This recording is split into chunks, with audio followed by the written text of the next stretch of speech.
Hey everyone, Justin here for the Bill Coors Wellness Center, coming at you with another workout of the day. Since this is Halloween week, you know we had to do it big and do a lot of Halloween themed workouts.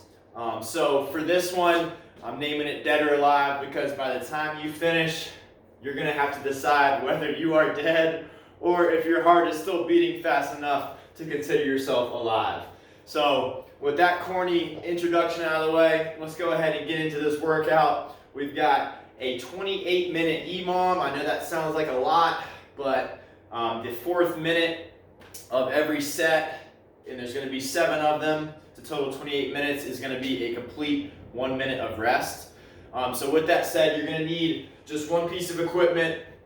You're going to need a weighted backpack, or if you've got a pair of dumbbells that are the same weight, or kettlebells that are the same weight, that would work great as well. If you've only got one heavy dumbbell or one heavy kettlebell, that works as well. But really, a weighted backpack would be best because then you can adjust the weight as needed, especially considering we're going to be going through the same sequence a total of 7 times.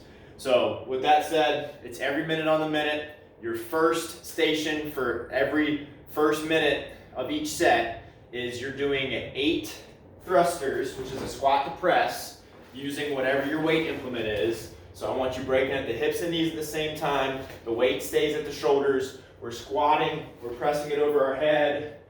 Use the power of your legs to get that weight overhead. Once you finish 8 of those, you're gonna hop back down to the floor real quickly as that minute's still going. You're giving me 8 single leg V-ups on each leg.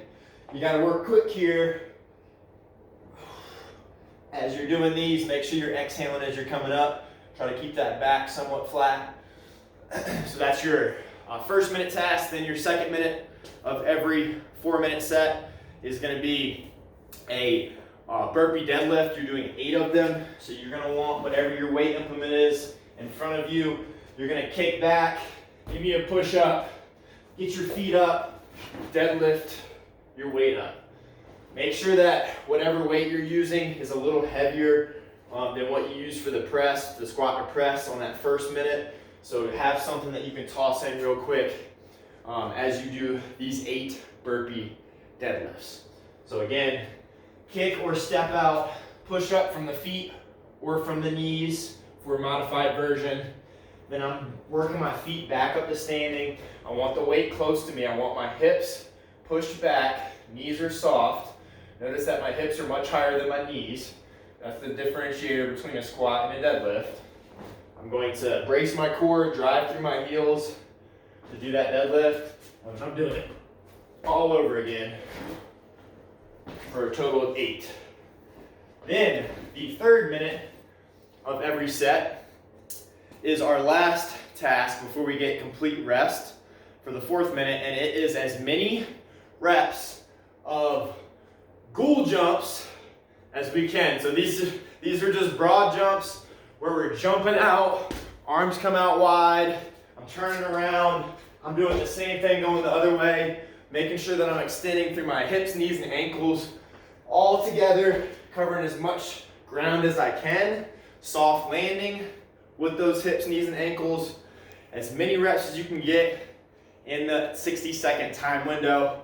The 4th minute, as I just said, is complete rest. So by the time you get there, you should be ready for that complete rest. Grab some water, catch your breath, because it's probably gonna be through the roof like mine is right now, only doing a couple of demos. Then you'll go back into it, a total of 7 sets. So altogether, that's 28 minutes. Then I want you to rest about 60 seconds, maybe 2 minutes.